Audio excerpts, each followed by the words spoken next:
여러분 안녕하세요. 반갑습니다. 15강 빈칸 변형 문제 같이 볼 차례고요. 네, 곧바로 문제 들어가도록 하겠습니다. 자, 페이지 수로는 99, 100. 벌써 100페이지예요. 제가 정말 엔젤을 만들면서 죽을 똥을 쌌습니다. 자, 85번 가보겠습니다. 소재는요, 관점의 이해를 통한 의사소통이 소재였고요. 주제는 이 부분이었죠. 예, 그 끝에서 두 번째, 세 번째 줄입니다. The former can elicit quick and defensive. That's not true. The latter is much harder to deny. One triggers a disagreement, the other sparks a discussion. 자, 이게 무슨 내용이었냐면요. 기억이 딱 나셔야 돼요. 이걸 딱 보는 순간 맞다. 어떤 첫 번째 문장은 주어가 you로 시작했고요. 두 번째 문장은 I로 문장이 시작이 됐습니다. 그래서 시작하는 주어를 어떤 관점으로 바꿔서 내가 말하느냐에 따라서 상대방한테 전달하는 뉘앙스가 달라질 수 있다는 게 이 글의 포인트였어요. 이해되십니까? 그래서 그때 이제 the former와 the latter가 이때 the former라는 건 전자고 the latter는 후자잖아요. 전자는 앞에 나온 You never take my suggestion seriously. 당신은 나의 제안을 진지하게 봐야 되지 않았군요. 해서 주어를 you를 써가지고 쓰는 문장이 첫 번째 the former 전자 문장이었고 후자 문장은 I feel frustrated that you have not responded to my last 4 emails. 저의 마지막 그 4개의 이메일에 대해서 당신이 응답하지 않았던 점에 대하여 제가 정말 참 좌절하고 있음을 느낍니다 라고 해서 I를 써가지고 주어를 I로 써가지고 문장을 만들었다. 그러니까 전달하고자 하는 목적은 똑같은데 지금 하나는 주어가 you고 하나는 주어가 I죠. 이거는 관점을 달리한 거죠. 우리도 국어 배울 때 1인칭 뭐 시점 이렇게 배우잖아. 그러니까 인칭을 다르게 한 거잖아요. 그치? 그래서 그 관점을 다르게 하는 것만으로도 같은 목적을 가진 문장이라 하더라도 관점을 조금 다르게 하면 의사소통을 전달할 때 그 뉘앙스가 달라질 수 있다는 게 이 글의 주제였습니다. 그래서 이제 해석을 하면은요. The former can elicit. 그쵸? 끌어내다 이런 동사지. 뭘 끌어내는데 전자였던 문장은 빠르고 방어적인 그건 사실이 아니에요 라는 반응을 이끌어낸대요. 근데 후자는요. much harder to deny. 부정하게 훨씬 더 힘들게 그렇게 만들어내는 역할을 하고요. One triggers a disagreement. 하나의 문장은 disagreement, 즉 불일치를 이끄는 역할을 하지만 다른 문장은 토론을 이끌어내는 문장을 한다는 거죠. 같은 목적성을 지녔어도 인칭, 주어를 1인칭으로 하느냐 2인칭으로 하느냐 2인칭으로 하느냐 1인칭으로 하느냐에 따라서 그렇지 뉘앙스가 달라질 수 있다. 이게 내 주제였는데 자 빈칸의 답은 그 첫 번째 줄에 point of view, 두 번째 줄에 point of view, 네 번째 줄에 our views. 그쵸? 이게 다 세 가지가 다 빈칸의 답의 힌트였다고 보시면 돼요. 관점을 달리해서 말을 하는 거죠. 1인칭 관찰자 시점이냐, 뭐 2인칭 관찰자 시점이냐, 뭐 이런 느낌인 거지. 그래서 빈칸은 view, point of view를 다른 말로 하면 뭐예요? 찾으시면 돼요. 이게 관점이죠. 그러니까 보기 중에서 관점이란 단어를 찾으면 되는 거야. 몇 번? 그렇지.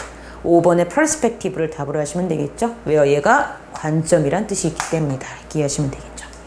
자, 86번 가봅니다.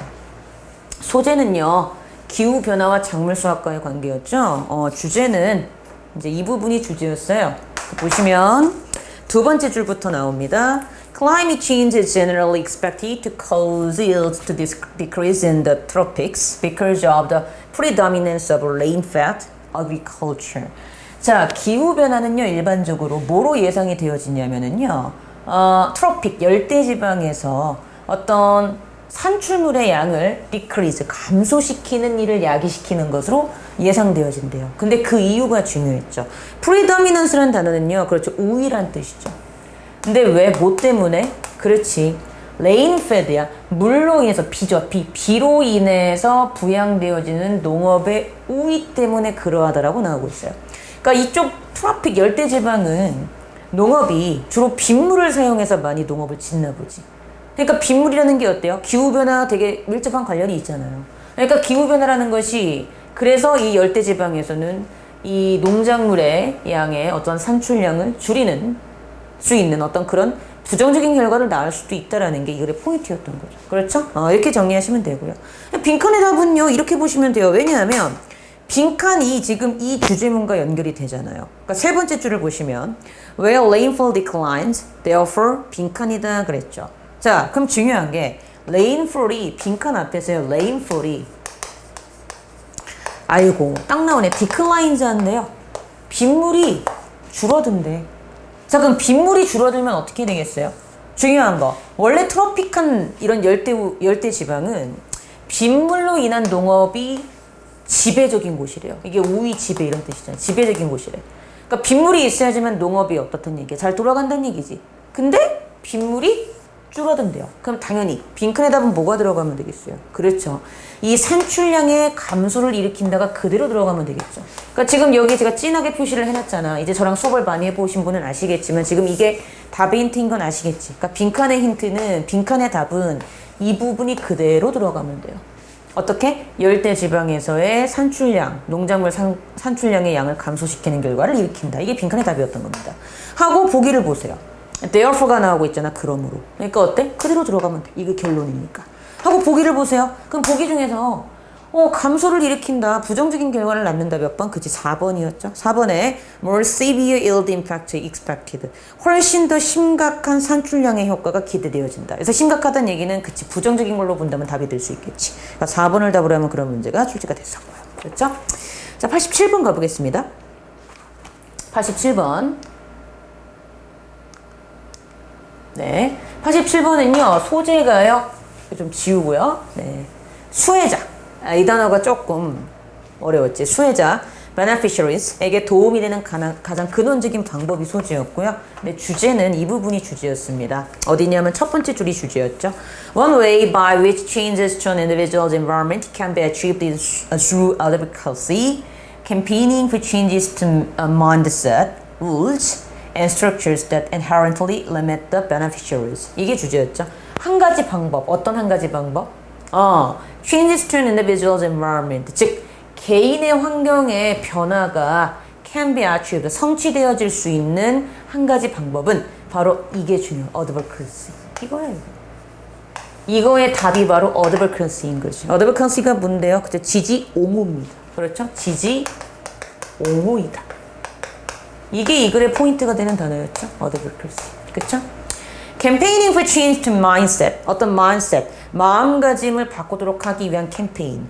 마음가짐, 규칙, 그리고 구조. 근데 inherently, 본질적으로 수혜자들에게 제한을 가했던, 어떤 한계를 주었던 어떤 마음가짐이나 규칙이나 구조를 바꾸기 위한 캠페인인 바로 지지, 옹호를 통해서 근원적인 해결을 할 수 있더라는 거죠. 자, 이때 수혜자는 뭐냐 하면 지금까지 핍박을 받고 살다가 어떤 제도나 법의 변화로 인하여 그 법과 제도로 인해서 핍박받아오고 한계가 있었던 권리를 누릴 수 있는 자를 여기서 수혜자라고 한다는 거죠. 그것도 정리를 하시면 돼요. 자, 이거 나왔던 대표적 예가 누구였어요? 그렇지. 노예제도의 노예들이랑 그리고 그 여성들이 투표권이 없었나 그랬는데 뒤에 보면은 그 Women's Right to Vote 해가지고 그래서 이 투표권을 주기 위해서 사람들이 계속 그 여자도 투표권을 줘야 돼요. 노예들도 노예에서 벗어나야 돼요라고 계속 뭐 해줬기 때문에 advocacy, 지지, 옹호, 즉 이런 캠페인을 해줬기 때문에 가능했다는 거죠. 그래서 수혜자들을 돕는 가장 근원적인 방법은 바로 옹호를 해주세요. 이런 캠페인을 해주세요라는 게 이 글의 포인트였습니다. 이렇게 정리하시면 되고요. 자, 빈칸의 답은 뭐가 들어가면 될까요? 그렇죠. 빈칸의 답은 세 번째 줄에 some of the more sustained solutions가 답이었던 거죠. 좀 더 sustained, 지속적인 해결책 중 몇 개가 정말 도움이 된다는 거지. 그러니까 여기서 포인트는 빈칸의 답의 힌트는 바로 뭐다? sustained라는 거. sustained solution이라는 거. 지속적이고 유지되는 해결책이라는 거죠. 그러니까 빈칸의 답은 지속적인 해결책이다. 지속적인 해결책이 정말 진정으로 수혜자들에게 도움이 된다. 지속적인 해결책과 같은 방향성을 가진 보기가 답으로 들어가면 돼. 그러니까 몇 번?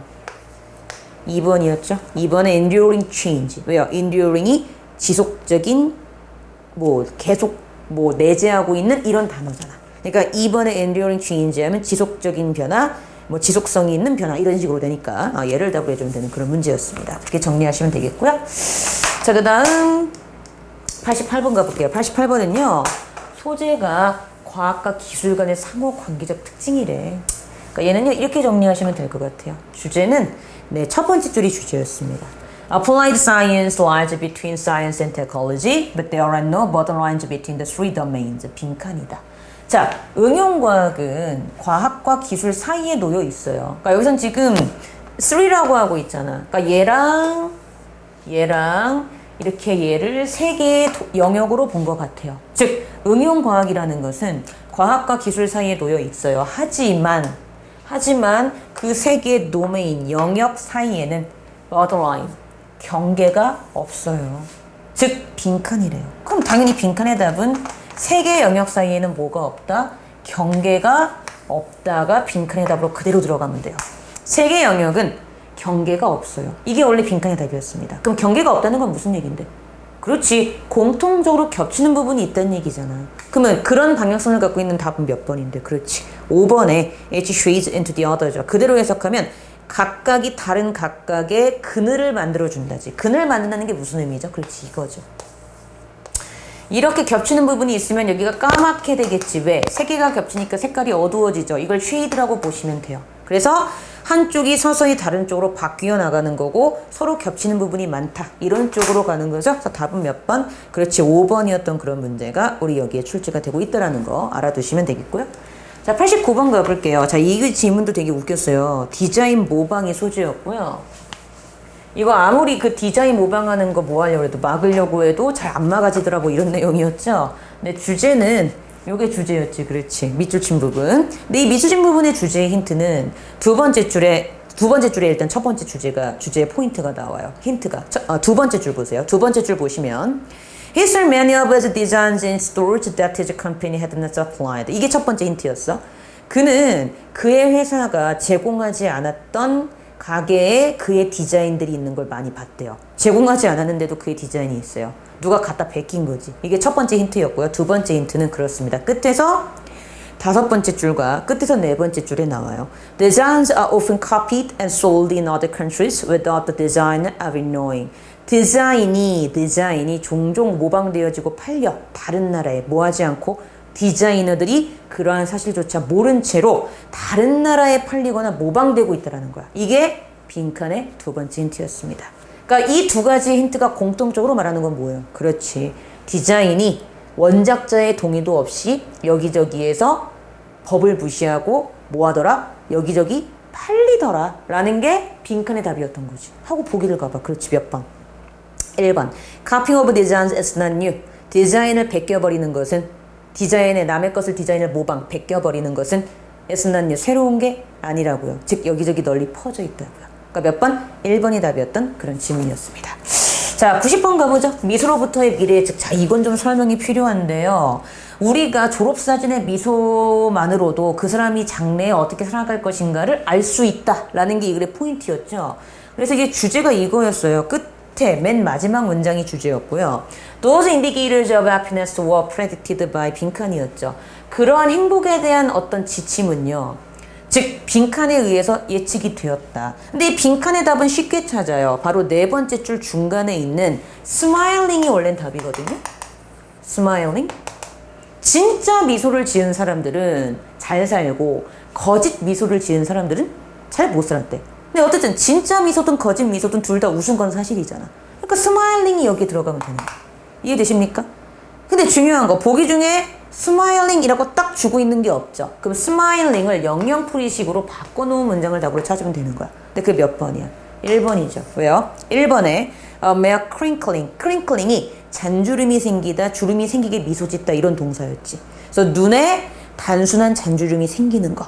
눈에 주름진 미소가 생기는 거. 그러니까 이게 답이었던 거죠. 그렇죠? 그래서 이게 바로 1번과 같은 내용이지. 눈에 잔주름이 지어지면서 웃음을 짓는 거나 미소 짓는 거나 같은 개념이잖아. 그러니까 몇 번? 1번이 답이었던 그런 지문이었습니다. 그래서 이렇게 정리를 하시면 되는데요. 자, 여러분들이 이 글을 읽으시다 보면은요. 이 단어가 있는 게 보이실 거예요. 그럼 이제 우리 친구들이 나는 EBS 문제 풀 때 이런 단어를 못 봤는데 당연히 못 보셨습니다. 왜냐면 EBS는 이 단어를요. 제 기억에는 아마 맞을걸? genuine smile라고 바꿔서 바꿔서 올려놨어요. 근데 여러분 이게 뭐냐면은요. 이제 이것을 좀 설명을 해줄게. 이게 실제로 행했던 그 실험인데 이게 그 뒷센 스마일? 뒷센형 미소? 라는 그런 실제 심리학에 있는 미소래요. 좀 설명을 드릴게요. 뭐냐면 그 18세기 프랑스 신경학자 중에 기욤 디센이라는 사람이 있대. 기욤 디센. 귀여웠나봐. 아, 죄송해요. 기욤 디센이라는 사람이 있는데, 자, 이 사람이 발견한 미소래 뭐냐면, 눈 가장자리 근육에 이 발음 되게 힘들어. 륜근이라는 그런 근육이 있대요. 이게 사용된대. 눈 가장자리 근육에 이런 근육이 있는데, 이게 사용되는 도저히 인위적으로는 지을 수 없는 자연스러운 미소를 Duchenne Smiling이라고 한대요. 근데 졸업사진을 본 거야. 근데 졸업사진을 봤더니 이 Duchenne Smiling을 짓고 있는 사람들이 있었대. 그래서 그 사람들을 계속 쫓아가 봤대는 한 30년 동안 계속 추적을 했지. 그랬을 때 놀라운 사실. 정말 Duchenne Smile을 짓고 있던 사람들은 행복하게 살더래. 근데 그게 아니라 억지 미소를 짓고 있던 사람들은 그렇지 않을 확률이 더 높았다. 뭐 이런 내용이 이 글의 중심 포인트였죠. 그러니까 실험의 내용도 아셔야 돼요. 그래서 이게 실제로 있었던 일이래요. 실제 실험을 했던 거고요. 이게 뭔지를 좀 알아야지 그래도 우리가 지문 파악을 하는 데 도움이 되니까 알려드렸습니다. 그래서 그냥 상식적으로 알고 있으라. 그리고 이제 친구들한테 가서 야, 이게 사실은 이런 지문에서 나왔던 건데 이게 이런 미소야. 그러면 너 대박이다 또 이럴 거 아니겠어요. 그쵸? 네, 그래서 알아두시면 되겠습니다. 자, 이렇게 해서 우리가 수업이 다 끝났습니다. 갑자기 화면이 바뀌었는데요. 네, 수업이 다 끝났고요. 네, 저는 잠시만요. 네, 저는 다음 16강 때 여러분들 찾아뵙도록 하겠습니다. 예, 고생하셨습니다.